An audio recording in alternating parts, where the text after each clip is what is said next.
Hola nuevamente, bienvenidos a Notas de Medicina para gente con prisa. Como es octubre, todo se pone tenebroso porque es Halloween. Entonces vamos a hablar acerca de un tema medio tenebroso, es el fenómeno de la muerte. Para este capítulo nos vamos a basar en patología forense de Knight y vamos a utilizar también como base Gisbert, medicina legal y toxicología, ¿no? También un poco de Hernández Ordóñez eh, y extensivas búsquedas en Google. Para comenzar, Knight identifica dos tipos principales de muerte: la muerte somática y la muerte celular. La muerte somática se refiere al hecho de que la víctima pierde la personalidad consciente de forma irreversible. Entonces, tenemos una víctima que se encuentra inconsciente, no es comunicativo con el medio, no puede percibir ningún tipo de estímulos y no puede realizar ningún tipo de actividad voluntaria. En este tipo de personas puede persistir la actividad nerviosa y la respiración y la circulación, ya sea de forma espontánea o por medio de medios artificiales, como el soporte vital. La muerte celular se refiere al hecho de que los tejidos y sus células van perdiendo su actividad metabólica de forma progresiva, especialmente refiriéndose a la respiración aeróbica. Esta muerte celular va a iniciar posterior a la isquemia, que es inevitable posterior al paro cardiorrespiratorio. Es de comprender que la muerte celular es un proceso y no un evento, a menos de que sucediera algún tipo de muerte extraordinaria en el cual todas las células corporales sean destruidas en un solo momento. Los tejidos van a ir muriendo a diferentes velocidades. Por ejemplo, el tejido cerebral, la corteza cerebral, este va a ser el Usain Bolt de la muerte. Este va a morir minutos posterior al paro cardiorrespiratorio. Sin embargo, otros tejidos, como el tejido conectivo o el tejido muscular, pueden persistir horas o días posterior a la muerte. La muerte somática también se suele asociar al concepto de muerte cerebral, el cual es un tema en sí, es un tema bastante delicado y mucho de qué hablar de eso. Y cuando se pierde la corteza cerebral, persisten otras estructuras y la persona puede seguir viviendo en un estado vegetativo. La corteza cerebral es la capa más externa del tejido neural del cerebro. Es la capa más recientemente evolucionada y es el sitio más grande de integración del sistema nervioso central, cumpliendo funciones muy importantes como la percepción, la conciencia, la memoria, la atención, el lenguaje, entre otras. La muerte de la corteza cerebral con la preservación del tallo encefálico permite que se conserven la función cardíaca y la función respiratoria, porque no se han visto comprometidos aún los centros neurales que la controlan. El tallo encefálico es la porción posterior del cerebro que se continúa con la médula espinal y es crítica para el mantenimiento de funciones respiratorias, cardiovasculares, ciertas integraciones del sistema nervioso central y la regulación del ciclo del sueño. En estos casos que se ven preservados estos centros, la persona puede permanecer en un estado de coma por un tiempo indefinido y fallecer posteriormente debido a otras causas, que pueden ser neumonías nosocomiales, infecciones de la piel, ulceraciones, entre otras. Y es de notar que estos pacientes no se consideran fallecidos. La afección más allá del tentorio con compromiso del tallo encefálico va a afectar la función de los centros neurales que se encuentran en él, que controlan la circulación y la respiración, así como el sistema reticular activador ascendente. Esto significa que aparte de tener una víctima inconsciente que no responde al medio, también va a ser incapaz de tener respiración espontánea. Si no se coloca en algún tipo de soporte médico, la muerte va a llegar en un par de minutos. Y en muchos lugares, estas personas que tienen algún tipo de compromiso del tallo encefálico, esas sí se consideran efectivamente fallecidas. Un aspecto médico legal bastante interesante que menciona Knight en el capítulo de la fisiopatología de la muerte es el hecho en que en ocasiones, al haber una víctima con una lesión con afección del tallo encefálico, el acusado posteriormente alegaba que él no había ocasionado la muerte, sino que la muerte la habían ocasionado los médicos al retirar toda la maquinaria que sostenía la vida. Obviamente sabemos que sobre esto impera el principio de la causalidad, en el cual la persona no hubiera necesitado ningún tipo de mantenimiento de la vida si no se hubiera ocasionado la lesión. Cuando cesa la función cardiorrespiratoria, en segundos va a cesar la función cerebral debido a la isquemia que se produce. Y en un par de minutos, esta isquemia va a ocasionar una lesión que es irreversible. Se estima que es entre 7 y 9 minutos lo que tolera el tejido cerebral de isquemia, de una lesión que podría ser reversible y posterior a esos 7 a 10 minutos quedará una lesión irreversible. Existen casos anecdóticos en los cuales se ha dado resucitación a una persona por 20, 40 minutos y ha salido, ¿no?, con o sin lesión cerebral. En ese momento vamos a encontrar que la persona se encuentra inconsciente, se pierden todos los reflejos y no va a responder a ningún tipo de estímulo doloroso. Se van a perder los reflejos corneales, las pupilas van a estar no reactivas, fijas, y pueden perder su configuración circular debido a la relajación irregular del músculo. El ojo pierde su tono y se vuelve progresivamente más blando.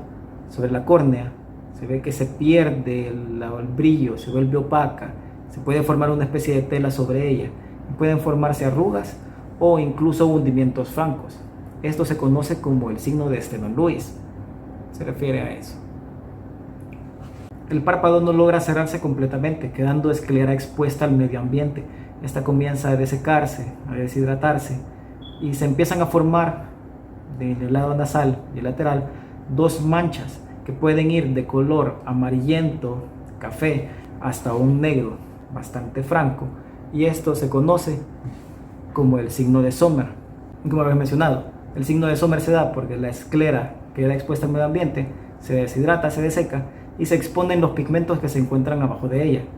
El cese del latido cardíaco se comenta históricamente que puede hacerse una auscultación de 15 a 20 minutos. Sin embargo, esto es poco práctico. Además, se puede ver comprometido por la pared torácica o por la habilidad o la calidad del fonendoscopio, ¿no?, habilidades de médico para poder utilizarlo. Y se recomienda de forma infalible el uso de electrocardiograma.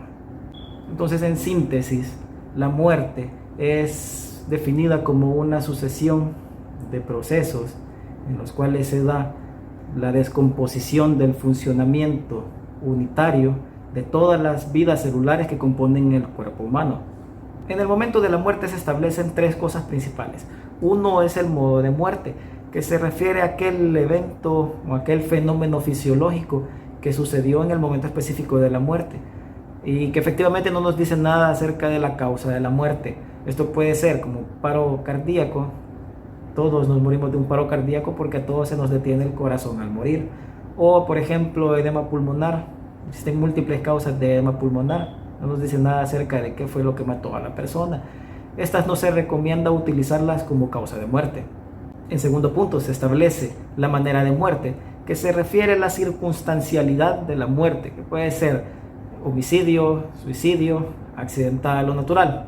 Y en tercer lugar, la causa de muerte, que es la determinación específica y oficial de la lesión exacta que ocasionó la muerte en la persona.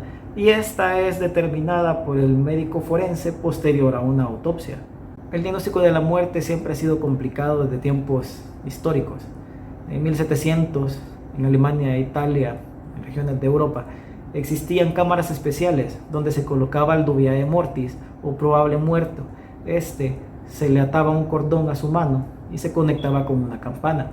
El fallecido o probable fallecido podía permanecer en esta recámara por un tiempo indefinido hasta que reviviera y avisara con la campana a sus familiares que estaba vivo, o que los fenómenos cadavéricos y la putrefacción se establecieran lo suficiente como para poder decir de que efectivamente había fallecido. También el fenómeno de ser enterrado vivo o tapofobia era algo bastante crítico en ese entonces. En 1880 se patentó el primer féretro de seguridad, el cual consistía de un féretro con una especie de telescopio en su parte superior, y esta lo que hacía es que si la persona revivía podía manipular el artefacto, lo cual, uno, permitiría la entrada de aire para que pudiera respirar, ¿no?, y segundo, avisaba a alguien que se pudiera encontrar afuera de que se encontraba vivo allí abajo. Sin embargo, cuando la persona ha pasado más allá del punto de no retorno de la patología o lesión que sufre, la muerte se puede diagnosticar por medio del aparecimiento de los signos de muerte, que se basan en los fenómenos cadavéricos, que son cambios que se dan en el cadáver debido al cese de las funciones bioquímicas que mantienen la vida. Los signos de muerte se originan en 2 causas principales. Uno, el establecimiento de lo que se conoce como fenómenos cadavéricos, y el cese de las actividades de los centros vitales. Los fenómenos cadavéricos pueden ser: uno, por cambios bioquímicos en el cadáver, que se conoce como tanatoquimia, y se estudia por medio de reactivos o inyecciones de químicos.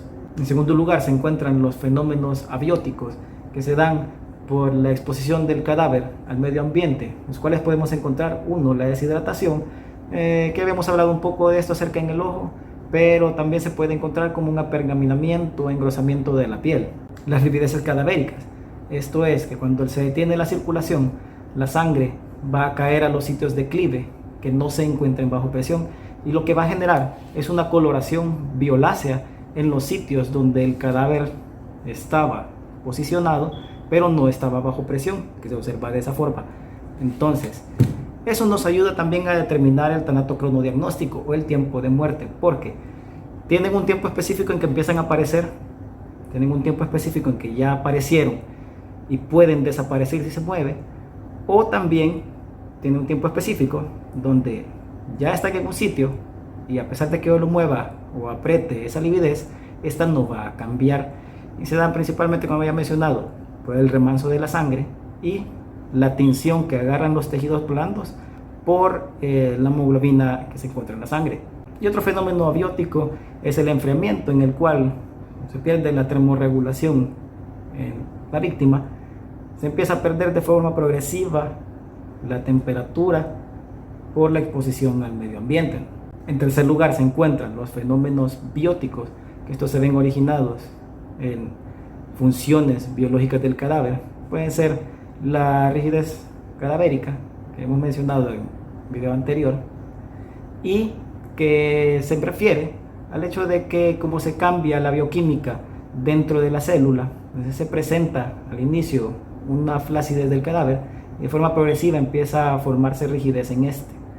Al iniciar el proceso de autólisis, este fenómeno que ocasiona la rigidez empieza a liberarse nuevamente y el cadáver se vuelve a poner flácido.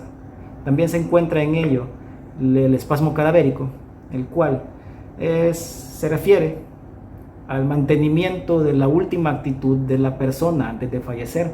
Depende también de la causa de muerte, de lo súbito que haya sido la muerte y del estado nervioso de la persona.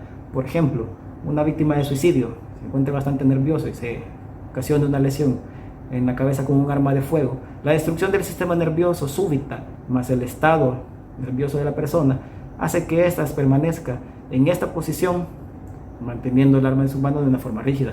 Y en cuarto lugar, se encuentran los fenómenos destructores del cadáver, en el cual se puede comentar la autólisis, que es la destrucción de los tejidos celulares debido a las enzimas que se encuentran dentro de estas células.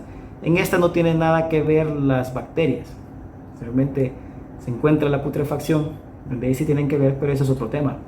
Y no siempre se destruye el cadáver, existen otros procesos que dan conservación del cadáver, por ejemplo la momificación y la saponificación. Y finalmente los otros signos de muerte se dan por el cese de las funciones vitales, que se refiere principalmente al cese de la función de una de las estructuras o ejes de lo que se conoce como el trípode de Bichat, que es las tres estructuras que mantienen la vida: sistema neural, sistema respiratorio y sistema circulatorio. El más importante de todo esto siendo el sistema nervioso central, porque de ahí desprende también el concepto de la muerte cerebral, que también es otro tema que podría hablarse por horas. Bueno, esto sería todo por este episodio. Muchas gracias por su atención, muchas gracias por estar acá. Suscríbanse, compartan, comenten cualquier cosa que pueda haberme equivocado yo o que ustedes sepan de una forma diferente. Muchas gracias.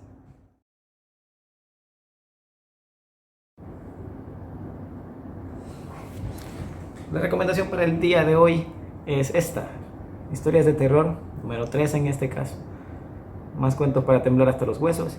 Esta es una versión Scholastic que encontré una vez en una librería que estaba haciendo liquidación de todo lo que tenían y lo tuve que comprar a pesar de que no tengo el 1 y el 2. ¿Qué es? Básicamente son colecciones de cuentos de terror folclóricos, similares a los que le cuentan a los niños cuando están pequeños y que después tienen traumas por el resto de su vida. Historias de terror cortas, y lo interesante de estas versiones es que aparte de tener la historia de terror o el cuento, tienen pequeñas notas, las cuales explican más o menos el origen del cuento, o también mencionan otras versiones que son iguales pero que cambian algún tipo de detalle, ¿no? Es bastante interesante, especialmente si le gusta la lectura de terror y el cuento corto.